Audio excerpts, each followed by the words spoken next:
Sound और picture clear है?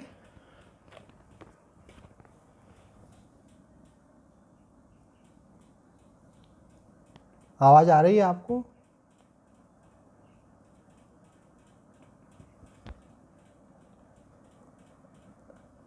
आप लोगों को आवाज़ नहीं आ रही है? प्रमोद जी, आवाज़ आ रही है?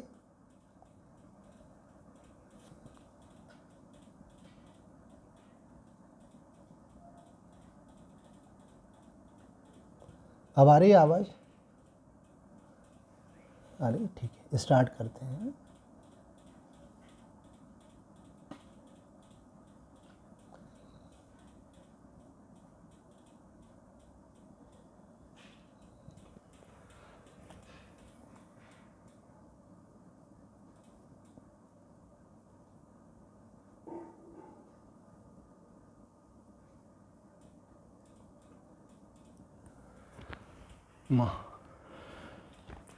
अखंडमंडलाकारं व्याप्तं येन चराचरं तत्पदं दर्शितं येन तस्मै श्री गुरवे नमः। श्रीमद् भगवत गीता अध्याय 3 श्लोक संख्या 9 का हम लोग कल मनन कर रहे थे, आरंभ भी किया था उसे। श्लोक है यज्ञार्थात् कर्मणोऽन्यत्र लोकोऽयं कर्मबन्धनः तदर्थम कर्म कौन्तेय मुक्त संगः समाचर। श्लोक का अर्थ है यज्ञ अर्थात कर्तव्य के लिए किए जाने वाले कर्मों से अन्यत्र अपने लिए किए जाने वाले कर्मों में लगा हुआ यह मनुष्य समुदाय कर्मों से बंधता है। इसलिए कुंती नंदन, तू आसक्ति रहित होकर उस यज्ञ के लिए ही कर्तव्य कर्म कर।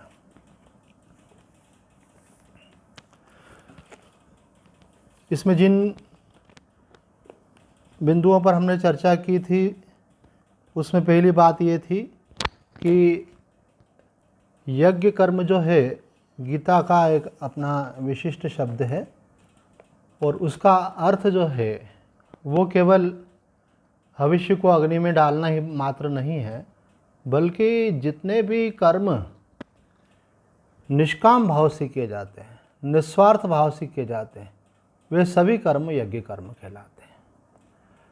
अब इसके पीछे जो हमको थोड़ा ध्यान देना है कि भगवान आखिर कहना क्या चाह रहे हैं।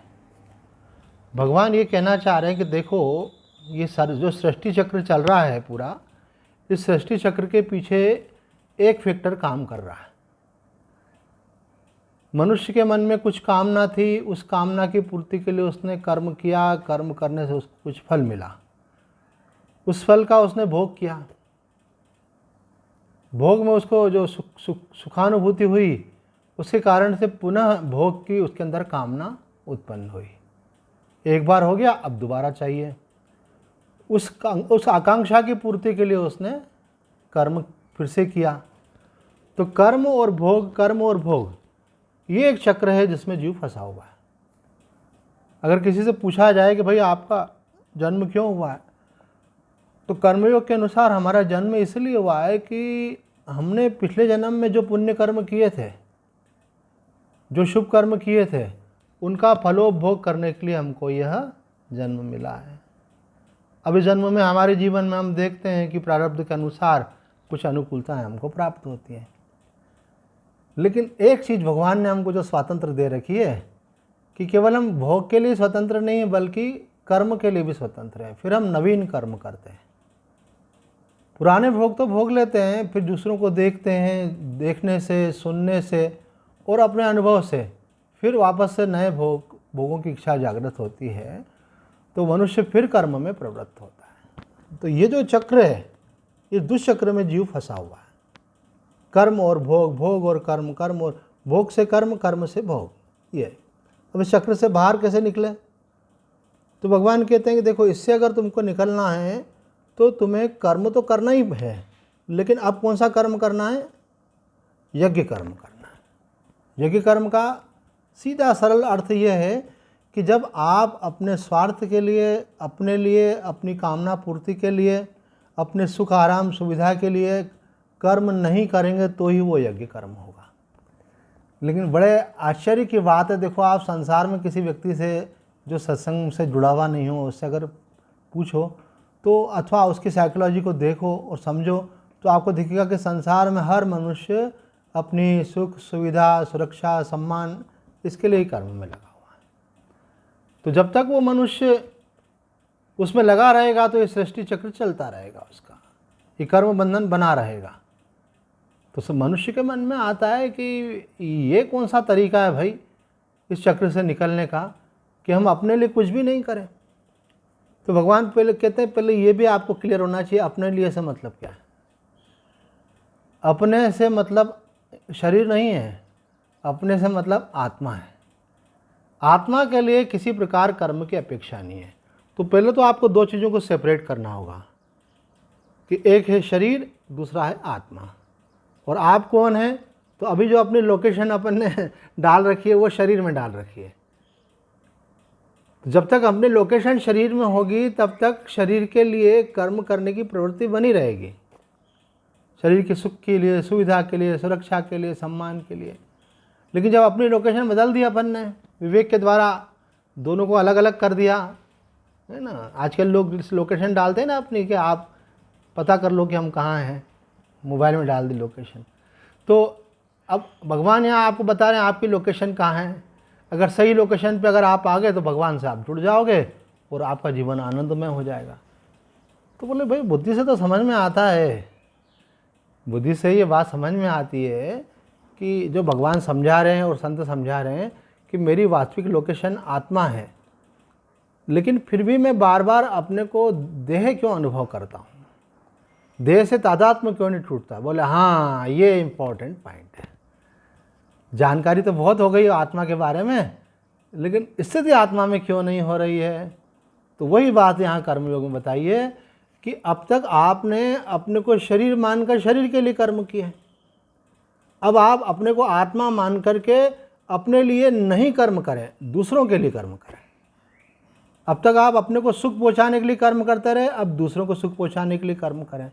अब दूसरे में सबको इंक्लूड कर लें, दूसरे में बॉडी भी आ गई, माइंड भी आ गया और फैमिली भी आ गए, फ्रेंड्स रिलेटिव्स भी आ गए और सारा संसार भी आ गया। ऐसे इन सब के लिए आपको कर्म करना है, अपने लिए तो आपको ज़रूरत ही नहीं है। हमको कभी स्वामी जी ये बात कहा करते थे पर्सनली कि थोड़ा ऐसा सोचो हमको क्या चाहिए, हमको अपने लिए कुछ नहीं चाहिए। तो स्वामी जी तो बड़े अच्छे से बोलते थे पर हमको अच्छे से बैठती नहीं थी। तो मैं सोचता था अपने लिए कैसे नहीं चाहिए आदमी को, अपने जीवन निर्वाह के लिए तो कुछ चाहिए ही व्यक्ति को। अपने इच्छाओं को कम भी कर दे तो भी आवश्यकता की पूर्ति के लिए तो चाहिए। पर स्वामी जी का कहने का अभिप्राय ये था कि आप अगर अपने को आत्मा रूप से समझ रहे हैं तो आपको अपने लिए क्या चाहिए। आत्मा तो पूर्ण है, आत्मा में कोई कामना नहीं है, आत्मा को किसी चीज़ की कमी नहीं है, इसलिए आत्मा को कुछ चाहिए नहीं। इसलिए स्वामी जी बोलते थे ऐसा कि ऐसा सोचो, ऐसी भावना करो, ऐसा अनुभव करो कि मुझे कुछ नहीं चाहिए। जैसे ही आपके अंदर इस बात की दृढ़ता होगी मुझे अपने लिए कुछ नहीं चाहिए, वैसे ही आपका संसार से तादात्म्य टूट जाएगा। देखो आप संसार में एक स्वार्थी व्यक्ति को भी देखो, वो रिलेशन किससे रखना पसंद करता है, जिससे उसका स्वार्थ सिद्ध होता है। तो जब आपको मालूम होगा कि मुझे कुछ चाहिए ही नहीं तो मुझे किसी से रिलेशन की अपेक्षा ही कहाँ रह जाती है। जब आप अपने आप में पूर्ण हो और आपको किसी से कोई अपेक्षा ही नहीं है तो आप जुड़ोगे कैसे। आप शरीर से भी नहीं जुड़ेंगे, फिर आप मन से भी नहीं जुड़ेंगे, क्योंकि आपको अभी मन के द्वारा मानसिक सुख मिलता है, शरीर के द्वारा भी कुछ सुख भौतिक सुख होते हैं, वो शरीर के माध्यम से मन को इंक्लूड करके फिर आपको प्राप्त होते हैं। लेकिन जब आपको कुछ सुख चाहिए ही नहीं तो बोले सुख क्यों नहीं चाहिए, सुख इसलिए नहीं चाहिए मैं स्वयं सुख स्वरूप हूँ। बोले ये बातें तो हमने बहुत बार सुन ली कि मैं सुख स्वरूप हूँ, मुझे सुख नहीं चाहिए, लेकिन ऐसा अनुभव भी तो हो। बोले वही उपाय कर्मयोग में बताया। कर्मयोग प्रैक्टिकल है कि उसका उपाय ये है कि अब तक आप अपने को शरीर मान करके शरीर के लिए सुख प्राप्ति के लिए प्रयत्न करते थे, अब आप अपने को जब जान गए कि मैं शरीर नहीं हूँ, मैं आत्मा हूँ, तो अब शरीर से अन्यत्र जो है और शरीर को भी इंक्लूड कर लो, उनके सुख के लिए साधन करें। करने से होगा, एक बार किसी ने युग पुरुष जी महाराज से प्रश्न पूछा कि महाराज जी आपका सत्संग सुनते सुनते एक बात तो बहुत पक्की हो गई, क्योंकि रोज़ प्रवचन सुनते हैं आपका, जिनकी रुचि होती है ना वो उनको अगर लाइव अवेलेबल नहीं हो तो फिर वो सीडी से सुनेंगे, यूट्यूब पे सुनेंगे, आजकल बहुत अवेलेबल है, जिस महात्मा में आपकी रुचि हो वो रोज़ डेली सुनते सत्संग। तो वो हमारे अच्छे साधक हैं, महाराज जी के शिष्य। तो उन्होंने महाराज जी से प्रश्न पूछा कि महाराज जी ये बात समझ में आती है कि मैं आत्मा हूँ, फिर भी संसार का आकर्षण क्यों नहीं खत्म होता और संसार के प्रति महत्वबुद्धि क्यों नहीं खत्म होती है। तो महाराज जी ने कहा कि अब तक तुम अपने को मानते थे शरीर, और शरीर मान करके संसार का व्यवहार किया, तो वो जो व्यवहार किया उसका भी संस्कार बन गया। अब इधर आने के बाद, सत्संग में आने के बाद तुमने ये तो जाना मैं आत्मा हूँ, पर जैसे वहाँ पे तुमने अभ्यास किया था देहाध्यास के साथ, ऐसा अभ्यास यहाँ पे ब्रह्मा अभ्यास करना पड़ेगा। तो ब्रह्मा अभ्यास के दो स्वरूप हैं, एक व्यवहारिक और जो एक एकांतिक। तो व्यवहार में आप जब अपने लिए कर्म नहीं करते हैं, अर्थात स्वाभाविक रूप से सबके लिए कर्म करते हैं, अन्य के लिए कर्म करते हैं, तो वो आपका व्यवहारिक स्वरूप हो गया उसका। और एकांतिक स्वरूप क्या हो गया, एकांत में बैठ कर के आप शांत सुखाए बैठे हैं। अब सोच लो आपके पास सब भरपूर है तो फिर क्या करेंगे, आनंद में बैठेंगे ही सही। कुछ कमी हो तो सोचेंगे कैसे पूर्ति हो, कुछ छूटने का डर हो तो सोचेंगे कि भाई कैसे उसकी रक्षा की जाए। लेकिन न छूटने का डर है और न पाने की लालसा है, आप तो काम हो करके बैठे हैं। आत्मा का स्मरण का मतलब है कि अपनी पूर्णता का चिंतन, कि मैं पूरा हूँ, मैं भरपूर हूँ, कंप्लीटनेस का चिंतन। तो आप जब अपने आप को कंप्लीट थोड़ी देर के लिए भी फील करे आदमी, चलो एग्जैक्टली एक्सपीरियंस नहीं करे, भावना करके फील भी करे, तो उतनी देर के लिए वो पूर्ण स्वस्थ है, उतनी देर के लिए वो पूर्ण संपन्न है, उतनी देर के लिए पूर्ण वो तृप्त है। क्यों? क्योंकि वो आत्मा है, आत्मा पूर्ण है और वो फील कर रहा है कि मैं वही हूँ। तो ये फीलिंग जो है इसको ध्यान कहते हैं। आप अपने को आत्मा जानकर उसमें स्थित रहो। आत्मा में स्थित रहने का दूसरा मतलब होता है कि आप जीव भाव में और देव भाव में स्थित मत हो। कई लोग पूछते ध्यान कैसे करें तो यही तो ध्यान है, और क्या। ज्ञान ही ध्यान बन जाता है। जब आपको ये बात का ज्ञान होता है कि मैं आत्मा हूँ, तो आपकी स्थिति क्या हो जाती है, आत्मा में है। तो आत्मा में स्थिति का नाम ही ध्यान है। देह में स्थिति का नाम ही अज्ञान है। तो अज्ञान का आपने त्याग किया और ज्ञान को ग्रहण किया और शांत हो गए, इसका नाम ध्यान है। देह भाव का त्याग करना ही ध्यान है। आपने देह भाव को त्याग दिया तो अब आत्मा तो कोई वस्तु तो है नहीं, कोई स्थान तो है नहीं कि आप उसका ध्यान करेंगे, कोई व्यक्ति तो है नहीं, और कोई एक उसकी अपनी एक आइडेंटिटी तो है नहीं कि ऐसा ऐसा हो तो आत्मा है। अनात्मा का त्याग किया मतलब आप अब आत्मा है। तो यही बात यहाँ कर्मयोग में कही जा रही है, जो स्वामी जी ने कही कि पहले आपने देह मान करके अभ्यास किया, अब आत्मा मान करके अभ्यास करो। आत्मा मान करके अभ्यास के दो स्वरूप बताए गए हैं। भगवान ने पहले भी बात कही, लोकस्मिन् द्विधा निष्ठा, तो महात्माओं ने अलग अलग अर्थ किए। उसका एक अर्थ ये है कि एक तो आप व्यवहार में जब हो तो अपने लिए कुछ मत करो। बोले आपको कुछ चाहिए, कुछ नहीं चाहिए। कोई इंदौर से आ रहा था, बोले आपको कुछ चाहिए, मैंने कहा हमको कुछ नहीं चाहिए। तो आप आत्मा दृष्टि से देखो तो आपको कभी कुछ चाहिए नहीं, और देह को अगर कुछ चाहिए भी तो वो आपको अपने लिए नहीं चाहिए, वो देह के लिए चाहिए। तो अन्य के लिए आप व्यवहार में कर्म करें। शरीर के लिए भी क्यों चाहिए कि शरीर के द्वारा संसार की सेवा करनी है, इतना भर ही चाहिए उसको, इससे अधिक नहीं। इसी के लिए उसको आराम चाहिए, इसी के लिए उसको भोजन चाहिए, इसी के लिए उसकी पवित्रता बनाए रखना, इसी के लिए उसकी सुरक्षा है। लेकिन ये सब करने पर भी अंदर बेसिकली आपका थॉट ये होना चाहिए, ये सब मैं अपने लिए नहीं कर रहा हूँ। कर्म चक्र से बाहर निकलने का उपाय बताया जा रहा है कि कर्म चक्र में हम फंसे क्यों हैं। फंसे हैं कामना के कारण, और कामना हमारी ख़त्म नहीं हो रही है देह भाव के कारण। तो देह भाव हम छोड़ेंगे। ये बात एक बार अखंडानंद जी महाराज और जय दयाल गोयनका जी के बीच में हुई। तो अखंडानंद जी महाराज ने जय दयाल गोयनका जी से कहा कि आप निष्काम कर्म की बात करते हैं, जब तक व्यक्ति अपने आप को आत्मा नहीं जानेगा तब तक वो निष्काम कैसे हो सकता है। अरे देह है तो देह को तो नींद भी चाहिए है, देह को तो भोजन भी चाहिए, तो निष्काम कैसे हो जाएगा? कामना तो हुई नहीं है, निद्रा की कामना हो गई, भोजन की कामना हो गई, रक्षा की कामना हो गई, बीमार है तो औषधि की कामना हो गई। तो जयदयाल गोयनका जी ने उनके प्रश्न का उत्तर दिया कि आप बिल्कुल ठीक बोलते हैं। इसलिए देखो, ज्ञान के बिना कर्मयोग भी पूरा नहीं हो पाएगा। उन्होंने कहा कि हम इसलिए निष्काम कर्म की बात नहीं करते, निष्काम भाव से कर्म करने की बात। बोले ये निष्काम भाव जो है ज्ञान में सहयोगी है, और ज्ञान जो है निष्काम होने में सहयोगी है। आप समझ रहे हैं? ये परस्पर एक दूसरे पर डिपेंड है। जैसे जैसे आपका निष्काम भाव बढ़ेगा, वैसे वैसे आप ज्ञान के अधिकारी होते जाएंगे। क्योंकि आप जब तक कामनाओं को दृढ़ता से पकड़ कर रखेंगे, देह भाव बड़ा प्रबल रहता है। जब थोड़ा ढीला छोड़ेंगे उनको कि मेरा कल्याण छोड़ने में है, तो आप फिर देह भाव से हट करके आत्म भाव में आएंगे। जब ठीक ठीक आत्म भाव में स्थिति होगी तो क्या होगा? फिर आप, रमन महर्षि जी ने भी ये बात कही है कि ज्ञानी ही वास्तव में निष्काम कर्म कर सकता है, क्योंकि ज्ञानी को अपने लिए कुछ नहीं चाहिए। और डॉक्टर साहब एक बार बतला रहे थे कि ये जो समाज के लिए काम करते हैं ना, सामाजिक संस्थाएं होती हैं और उसमें कोई अध्यक्ष, उपाध्यक्ष, सेक्रेटरी बनते हैं, तो बोले स्वामी जी ये भी एक प्रकार से मिनी पॉलिटिक्स होती है। धीरे से आदमी इसमें भी फिर अपना कुछ थोड़ा सा स्वार्थ ढूंढ लेता है, और कुछ नहीं तो इतना तो ढूंढ ही लेता है कि मैं ये सब करूँगा समाज के लिए, तो समाज में एक मुझे पद मिलेगा, तो मेरा फिर उसमें सम्मान भी होगा। तो अब जब आप जीव भाव में हैं तो कुछ न कुछ तो अपने लिए ढूंढ ही लेंगे वहाँ पे, मोटिवेशन ही नहीं होगा, और कुछ नहीं तो आपको मान सम्मान ही चाहिए।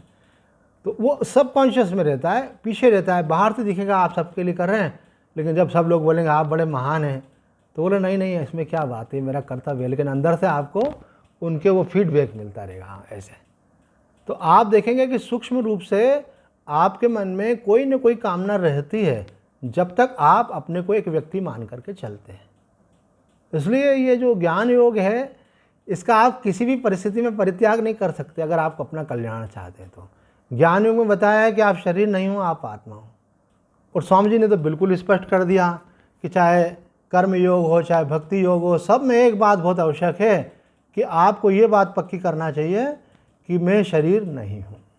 कर्म योग के लिए भी ज़रूरी है और भक्ति योग के लिए भी ज़रूरी है, क्योंकि आत्मा चैतन्य है और चैतन्य को चैतन्य से प्रेम होता है, परमात्मा चैतन्य है।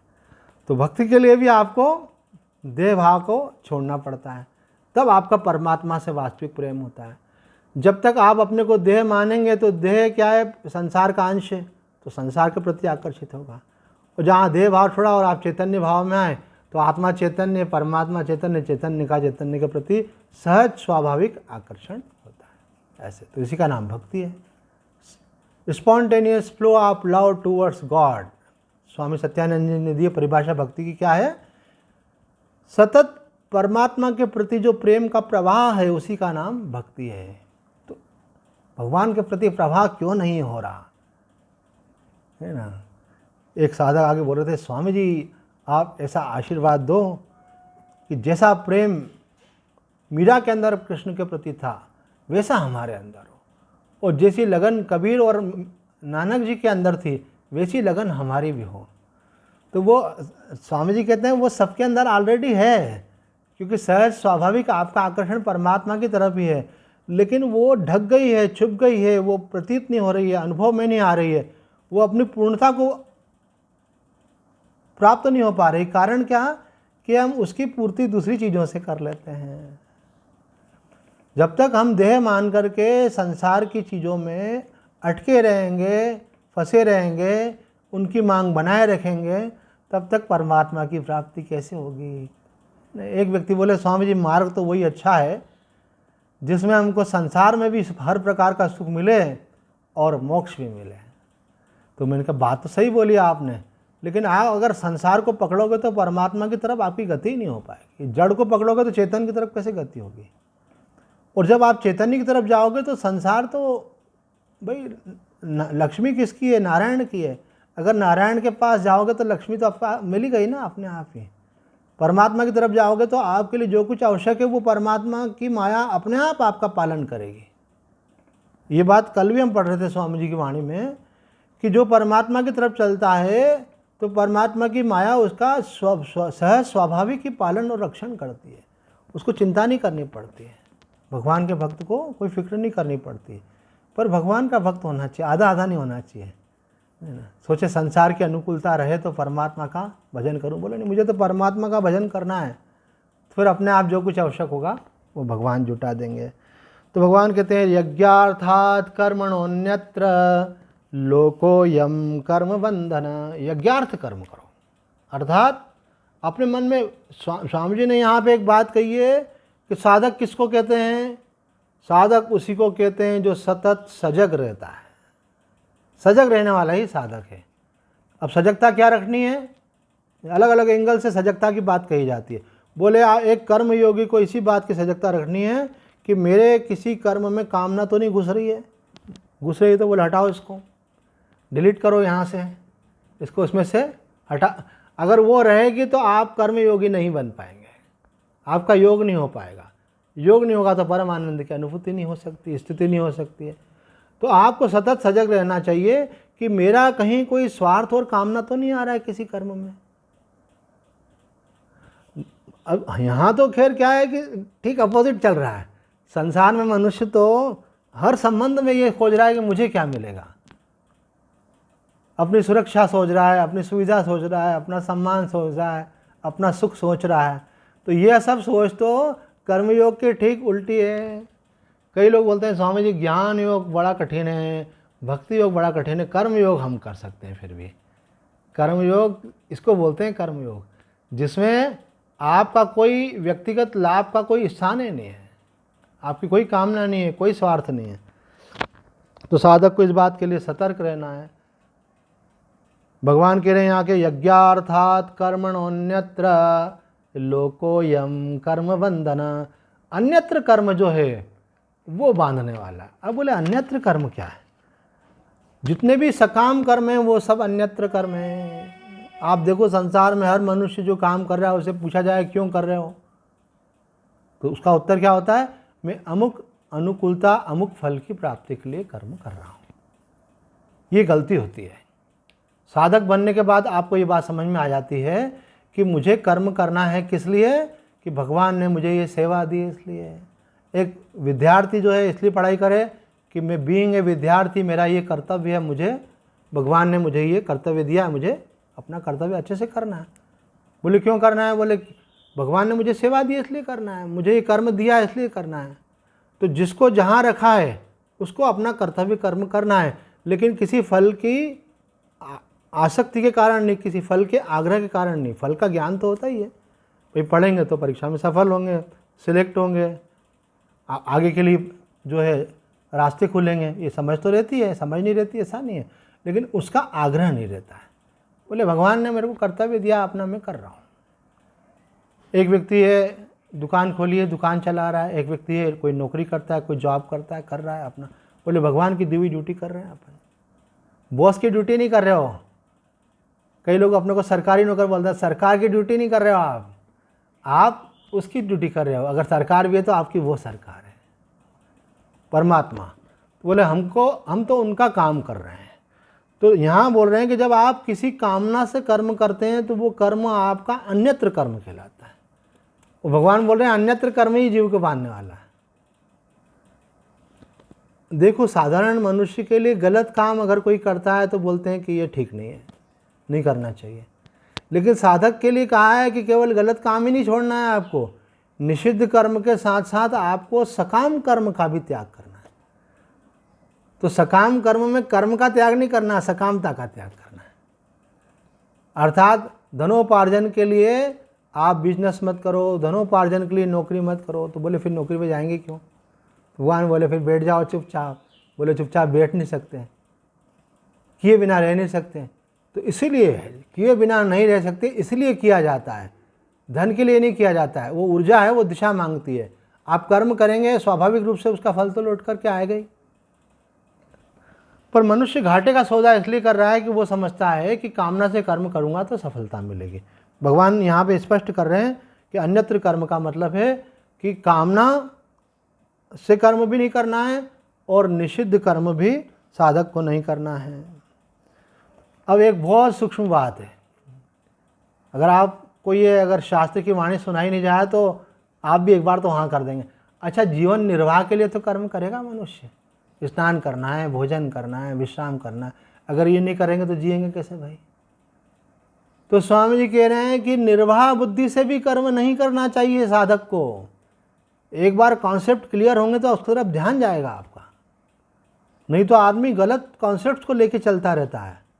शरीर के निर्वाह के लिए भी कर्म नहीं करना चाहिए, बल्कि कर्म किस लिए करना चाहिए? साधन भाव से, कि मेरे जीवन का लक्ष्य ब्रह्मानुभूति है, मेरे जीवन का लक्ष्य भगवत प्रेम है, और उसके साधन के रूप में मैं ये सब कर रहा हूँ।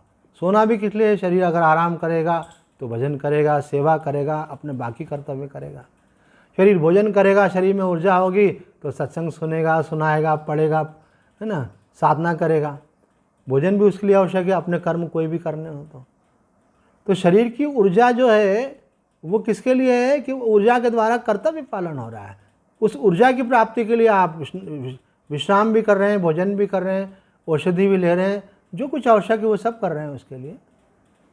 तो ये बात समझनी है, शरीर निर्वाह के लिए भी कर्म नहीं करना है, बस एक ही लक्ष्य होना चाहिए, साधन भाव से साध्य की प्राप्ति के लिए आप कर्म कर रहे हैं, भगवान की सेवा समझ करके आप कर्म कर रहे हैं। इसका एक बहुत बढ़िया टेस्ट बताया था कल, कि आप कर्म किस भावना से कर रहे हैं, इसकी एक पहचान है ना। जैसे कई टेस्ट होते हैं, मालूम पड़ जाता है रिजल्ट देख करके, हाँ ये इसलिए किया जा रहा है।